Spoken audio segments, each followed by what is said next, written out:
Saa moja kamili alama. Ujambo popote ulipo mpenzi mtazamaji, na karibu katika taarifa zetu za Dira ya Hope TV jioni leo. Jina langu ni Doli Murigi Mbovi na mtafsiri wa lugha ishara anafahamika kama Boniface Moreithi. Na muungano wa Azimio la Umoja sasa unataka kuwepo kwa uchunguzi wa kina na uwajibikaji kamili kuhusu ununuzi wa shamba unaosemekana kumilikiwa na kampuni ya simiti ya East Africa Portland Cement. Akihutubia wanahabari baada ya kuzuiwa kuingia eneo la ubomoaji kwenye ardhi hiyo, kinara wa Azimio Raila Odinga amekashifu serikali kwa kukosa kutimiza ahadi yake ya kuwalinda Wakenya dhidi ya ubomoaji. Upinzani umeirai serikali kusitisha ubomoaji na kueleza mipango ya jinsi inayokusudiwa walipa fidia watu walioathiriwa. Ungana na taarifa hiyo. Kizaazaa kilishuhudiwa katika eneo la bomoa la Mavoko Portlands baada ya viongozi wa Azimio la Umoja kunyimwa nafasi ya kuzuru eneo la ubomoaji. Akiwa ameandamana na kiongozi wa Wiper Kalonzo Musyoka, gavana wa Machakos Wavinya Ndeti, katibu mkuu wa ODM Edwin Sifuna na Stewart Madzayo miongoni mwa viongozi wengine, Raila alikutana na maafisa wa usalama waliowakataza kuingia. Akizungumza katika ziara hiyo, kinara wa chama cha ODM Raila Odinga alitaja kufurushwa kwa watu walioathiriwa kama ukiukaji wa haki za kibinadamu. Raila amekashifu serikali kwa kukosa kuheshimu ahadi yake ya kuwalinda Wakenya dhidi ya ubomoaji, ikiwa mojawapo wa sera zilizoainishwa katika manifesto ya Kenya Kwanza. Baadhi ya vituo vya masomo pia ziliathirika na kufungwa, huku ubomoaji ukiingia siku ya 5. What has gone on here in Mavoko these past few days is not just inhumane, it is also ungodly. What is going on here is forced eviction, the exact crime Ruto promised to bring to an end in July last year. It's a gross violation of human rights, the right to adequate housing at a time the administration purports to be working to ensure that everyone has shelter. What's going on here indicates a systematic disregard of recognized human rights standards on the part of the state.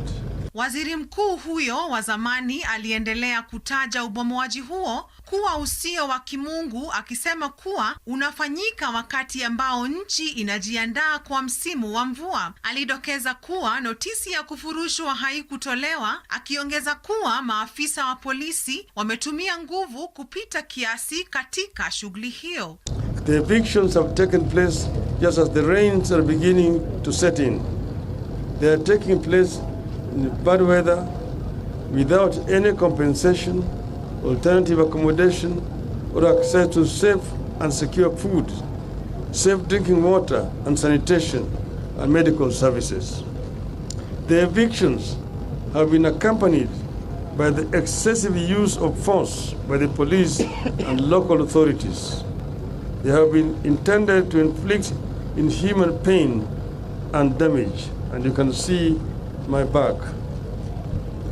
There are reports of injuries and theft of property belonging to the people whose suffering and loss is already too grim. Upinzani pia umeishtumu serikali kwa kuiteka mahakama, huku wakisema kwamba ubomoaji huo ulianza mara tu baada ya uamuzi kutolewa. Aliongeza kuwa watu walioathirika zaidi ni maskini na wameachwa bila makao wakati ambapo gharama ya maisha ipo juu.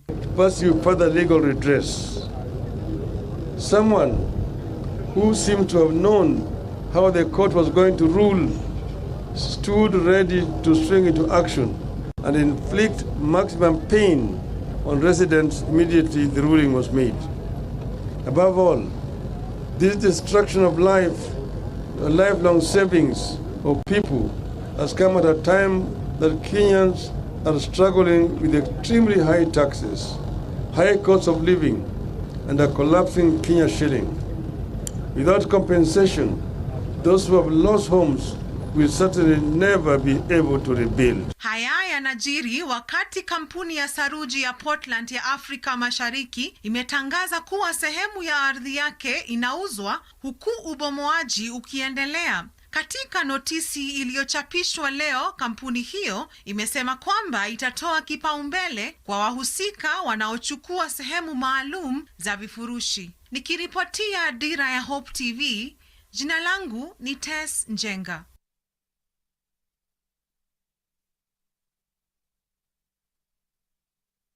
Na mhubiri tata Paul Mackenzie wa kanisa la Good News International Malindi na mpasuaji mkuu wa serikali Johansen Oduor wamekosa kufika mbele ya kamati ya seneti inayochunguza mauaji ya Shakahola. Wawili hao waliamuriwa kufika mbele ya kamati hiyo Jumanne ya leo asubuhi ili kutoa ushahidi wao kuhusiana na mauaji yaliyotokea katika msitu wa Shakahola ambapo zaidi ya watu 400 walipoteza maisha yao. Na kama anavyoripoti mwanahabari wetu Alice Deana, mwenyekiti wa kamati hiyo ambaye pia ni seneta wa Tana River Danson Mungatana amesema kuwa kamati hiyo itaandikia mapendekezo yake kuhusu namna seneti itakavyoadhibu wawili hao kwani hawana muda wa kuwasubiri. Kamati ya seneti inayochunguza mauaji na mienendo ya dini potovu ya Shakahola imeelezea kughadhabishwa kwake baada ya mchungaji tata Paul Mackenzie wa kanisa la Good News International Malindi, kaunti ya Kilifi, na mpasuaji mkuu wa serikali Johansen Oduor kufeli kufika mbele ya kamati hiyo. Kama mwenyekiti wa kamati hiyo mnamo Octoba tarehe 13 ilielekeza kuwa mashahidi hao wawili wawasilishwe mbele yake kwa lengo la kupata ushahidi kwa mujibu wa taratibu za bunge. Kulingana na mwenyekiti wa kamati hiyo ambaye ni seneta wa Tana River Danson Mungatana, mkuu wa magereza na wakili wa Mackenzie waliandikia kamati hiyo barua wakisema kuwa notisi waliopewa ni fupi na kuwa waongezewe muda. Mr. Mackenzie was not produced because we got two letters actually. One from his lawyer, Mr. Makasembo, the other one from the Inspector General of Prisons, explaining the difficulties in times of time and logistic arrangements to get the witness here before the Senate committee at 10 o'clock as requested. And so they asked for more time, which we are unable to grant because the committee's mandate comes to an end on Thursday when we table the report before the Senate. Kamati hiyo vilevile imempiga faini ya shilingi 1,500 mpasuaji mkuu wa serikali Johansen Oduor ambaye alikosa kupeana sababu za kufeli kufika mbele ya kamati hiyo. Kwa upande wa Daktari Johansen tunasema ya kwamba hatukupata maelezo yoyote wala barua yoyote kutoka kwake. Kwa hivyo tunasema ile hatua tuliyosema ya kwamba alipe 1,500 taslimu kama faini, hiyo lazima itekelezwe na itatekelezwa na yeye binafsi na sio wizara anayotoka huko. Na tunachukulia kuwa hajafanya vizuri kama mtumishi wa serikali. Mtumishi wa serikali angefuatizia sheria vile inatakikana na hatukufurahishwa kama seneti. Katika kikao na wanahabari, Mungatana alisema kuwa kamati hiyo haina muda zaidi kwani kazi yake inamalizika Alhamisi wiki hii na kuwa wataandika ripoti yao bila ushahidi wa Mackenzie na Oduor. We just wanted him to clarify, issues. For example, did you own the property under which the investigations were being carried? Were you preaching starvation to see Jesus? There are very many questions that were relevant for him to clarify. Why your ideologies surely good for public safety in this country? Aidha, wanachama wa kamati hiyo ambao walitembelea kanisa la mchungaji Ezekiel Odero huko Mavueni, kaunti ya Kilifi Jumatatu, wamepuzilia mbali madai ya kuwepo kwa chumba cha kuhifadhi maiti na makaburi katika kanisa la New Life Prayer Center. There were serious allegations that there is a mortuary in that place. That the gentleman was also preaching there was association between him and Mackenzie, so they were preaching something similar like starvation to see Jesus. So when we went, we saw the restaurant, so that it gives you a different story. When we went, we saw the place that is supposed to be the mortuary. It's a powerhouse. That's where the generator that is circulating power around there was there. The grave site that we were told is there, we saw it's a construction site. Alice Diana, Dira ya Hope TV. Na chama cha wanasheria nchini LSK kimezidisha msako mkali dhidi ya mawakili bandia nchini. Hii ni kufuatia kukamatwa kwa wakili bandia Jumatatu kupitia kwa ushirikiano na maafisa wa kituo cha polisi cha Capitol Hill jijini Nairobi. Kwa mujibu wa rais wa LSK Eric Theuri, Sharon Atieno Adunya almaarufu Sharon Atieno Adunya Obade anadaiwa kujifanya kuwa mmoja wa mawakili kwa kutumia jina lake ambalo ndani ya rekodi za mawakili lilikuwa karibu kufanana na lile la wakili halisi. Kukamatwa kwake kunajiri siku chache baada ya Theuri kutaka kufunguliwa mashtaka kwa Brian Mwenda ambaye pia anadaiwa kujifanya wakili wa kukosa vyeti halisi vya taaluma hiyo. Resa Hati ana maelezo zaidi.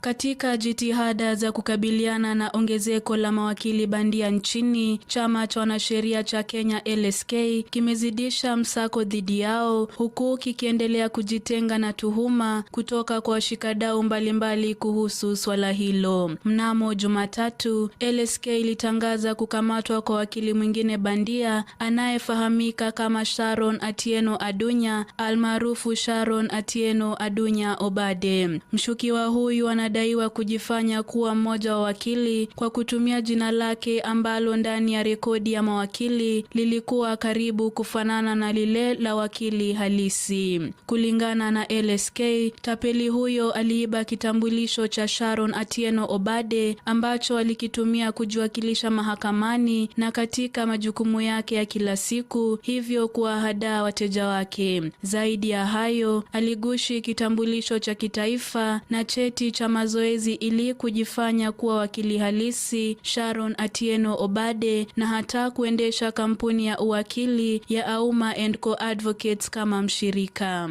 Kukamatwa kwake kunajiri baada ya rais wa LSK Eric Theuri kutaka kushtakiwa kwa Brian Mwenda ambaye pia anadaiwa kuwa wakili bandia. LSK ilijitenga na ripoti kwamba Mwenda alifika kotini mara kadhaa kuwakilisha wateja wake, ikisema kuwa haikufahamu kesi zozote ambazo aliwasilisha kotini kabla ya kufichuliwa kwake. Kukamatwa kwa Mwenda hata hivyo kumeendelea kuibua hisia tofauti kutoka kwa washikadau mbalimbali. Huku mawakili wakitaka kufunguliwa mashtaka kwa washukiwa hao, viongozi mbalimbali akiwemo aliyekuwa gavana wa Nairobi Mike Sonko na katibu mkuu wa kotu Francis Atwoli wamejitokeza kuwatetea. Hata hivyo, Theuri ametangaza kuwa LSK itabadilisha vigezo vya usajili wa mawakili katika chama hicho ili kukabiliana na visa vya ulaghai. Nikiripotia Dira, mie ni Grace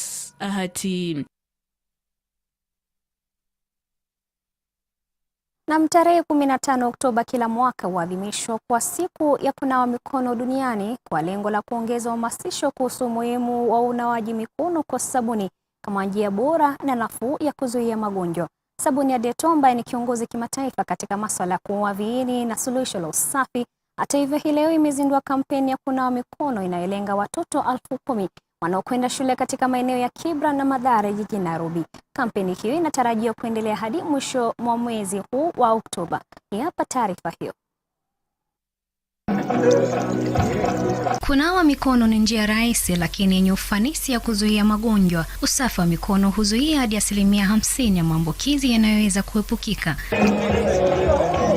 Hata hivyo, kampuni ya Dettol ambayo ni kinara wa kimataifa katika masuala ya kuua vijidudu na suluhisho la usafi, ile imezindua kampeni ya unawaji mikono inayolenga watoto 10,000 wanaokwenda shule katika maeneo ya makazi duni ya Kibra na Mathare jijini Nairobi, ambaye yako katika hatari kubwa ya ukosefu wa maji safi. Our core business here today was to enlighten the children on the importance of washing their hands for the purpose of prevention of infections, because we do take cognizance of the fact that every germ, most of the germs, they go through to our bodies through the mouth, the ears, the eyes, and any other soft tissues. So, and most of them we find that we transmit them ourselves by contaminated hands. Baadhi ya shule nyingi nchini Kenya hazina pahali pa kunawia mikono, jambo ambalo linawaweka wanafunzi wengi kwenye hatari ya maambukizi ya magonjwa ambayo pia huenea katika kaya. Hata hivyo, kampeni ya kunawa mikono kwa Deto Global inazipatia shule zilizochaguliwa katika maeneo ya Kibra na Mathare matangi ya maji na vituo vya kisasa vya kunawia mikono, huku kampeni hii ikitarajiwa kuendelea hadi mwisho wa mwezi huu wa Oktoba.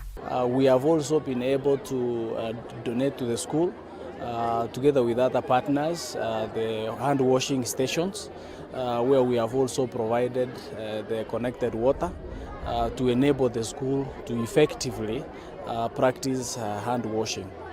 Yeah, so we do understand also the challenges of getting this very basic commodity that is running water, that is mostly plays a bigger role in hand washing. So that's why we have done end to end. We provide the water and also we provide the soap for the schools to be able to do this. Through the collaboration, Kibera Sub-County has registered a significant reduction on diarrhea prevalence and indeed a reduction in related deaths to children, particularly under the age of 5 years. Mpango huu unaendana na dhamira ya Deto ya kukuza elimu ya usafi wa mikono nchini na kutoa bidhaa za hali ya juu za usafi wa kaya zinazokinga viini na magonjwa, jambo ambalo pia linatangamana na ajenda ya serikali ya kutoa huduma ya afya kwa wote. Community health workers are unsung heroes of WASH programs, working tirelessly to promote clean water, sanitation and effective practices in the communities they serve. Their role is central to achieving the broader goals of WASH initiatives, and their dedication and passion make them a driving force in the global efforts to improve public health and well-being. We are calling upon the school community to ensure that there is inclusivity as much as possible. When we talk about inclusivity, we are talking about leaving no one behind. There are learners who are challenged in one way or the other, and there are also younger learners who are short. They might not be able to access the hand washing facilities. So it is important, even as we procure, even as we innovate, even as we purchase hand washing facilities and even sanitary facilities, also to consider inclusivity or inclusion as much as possible.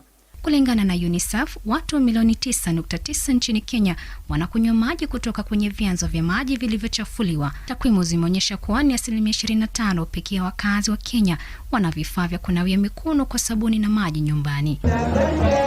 Doli Mwirigi Mbuvi, Dira ya Hope TV, Nairobi. Na kikao cha wanadiaspora cha Jumuiya ya Turkana kimewataka wanasiasa kujiepusha na kuingiza siasa kwenye tamasha la utamaduni la Turkana nalolenga kujenga na kuimarisha amani na utangamano katika eneo la matatizo la North Rift. Mwenyekiti wa kundi hilo Justus Ekemwol anasema kuwa wanasiasa hao wanafanya vibaya kwa Jumuiya ya Turkana ambayo imebeba mzigo mkubwa na kuwatenga kwa miaka mingi na pia na mizozo ya jumuiya. Akizungumza mjini Nakuru siku chache baada ya kufungwa kwa shughuli hiyo ya siku 3 Polodwa, Ekemwol ametoa wito kwa wanasiasa upinzani kuwapa jamii ya Turkana na uongozi wake heshima inayostahili kwa kuwachukulia kama washirika katika maendeleo badala ya mizengo ya kisiasa. Siku ya Ijumaa kulikuwa na furugu. Na furugu ambayo ilikuja ililetwa na former prime minister. Na yeye sisi kama jamii hatukuona ya kuwa alifanya vizuri wakati alikuja kwa mkutano ya cultural ya Waturkana bila kualikwa.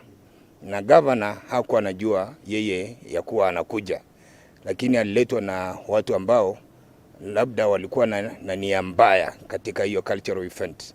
Lakini sasa leo tunataka kumwambia ya kuwa sisi kama jamii tumesimama na yeye miaka mingi hata hapa Nakuru. Mimi nimekuwa youth leader hapa Nakuru, lakini hakuna kitu hata kidogo tunasema kama community tumebenefit kwake. Hakuna nominations, hakuna chochote, na ndiposa jamii yetu ya Waturkana wako na hasira na yeye, na tumetaka kubadilisha politics ya Waturkana kwa sababu sisi tunataka kuheshimiwa, na kuheshimiwa ni kuwa kura yetu imetumika kwa muda mingi bila manufaa yoyote, na mmoja ambaye ametutumia kwa nia mbaya ni yeye ambaye ni Raila Amolo Odinga. Na sisi kama jamii ya Waturkana ambao tuko nje ya Turkana County, leo tunatangaza msimamo ya kuwa sisi tunasimama na Jeremiah Lomurkaina Potkan ambaye yeye ndio kingpin etu kama community. all the way, wale wako Kenya, wako Amerika, wako wapi, yeye ndio kingpin yetu. Na tunaona ni mtu ambaye ako na usujaa, ni mtu ambaye anatetea community kwa jumla, ni mtu ambaye anaunganisha community, ni mtu ambaye anajali jamii yake. Na sasa sisi leo tunadeclare kuwa lisha ya kuwa tulikuwa Lodwar, tumekuja kutangaza ya kuwa Raila awachane na Lomorukai, ama anybody mwenye anapiga Lomorukai anapiga Waturkana wote. Na kwingineko ni kwamba shirika la michezo la watu wanaoishi na upungufu wa kiakili nchini Special Olympics Kenya wameandaa hamasisho na matibabu kwa wakazi katika kaunti ya Bungoma kama njia mojawapo ya kuimarisha talanta ya watoto wanaoishi na changamoto hiyo. Wakizungumza katika shule ya msingi ya Mupeli DEB mjini Bungoma, wakiongozwa na mkuu wa shirika hilo la Special Olympics Susan Masila, wamesema kuwa walifikia uamuzi huo na nia ya kuimarisha talanta ya watoto hao ambao wanasemekana kutekelezwa kijamii. Tumekuwa hata na the National Council ya People Living with Disabilities, wamezungumzia wazazi. Wamewaeleza jinsi hawa watoto wanaweza kutoka kule kwa ufiche waje mbele, na wakiingia kwa mfano kwa mashule, Ministry of Education is going to help them access all these other things that children are living with disability are right now not being able to access.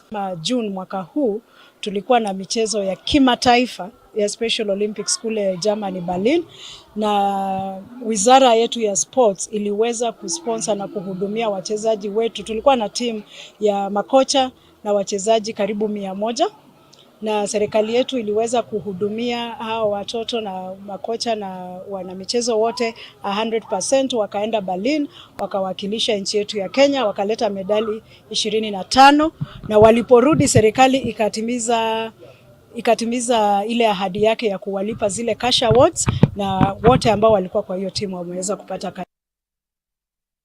Na mtazamaji, ni hayo tu tuliokuwa nayo jioni ya leo, ila sasa sina la ziada. Shukrani za dhati kwa kuwa nasi tangia mwanzo. Kwa niaba wote waliofanikisha taarifa zetu na kutakia usiku mwanana, jina langu ni Doli Murigi Mbovi na mtafsiri Makwani Boniface Moredi. Alamsiki.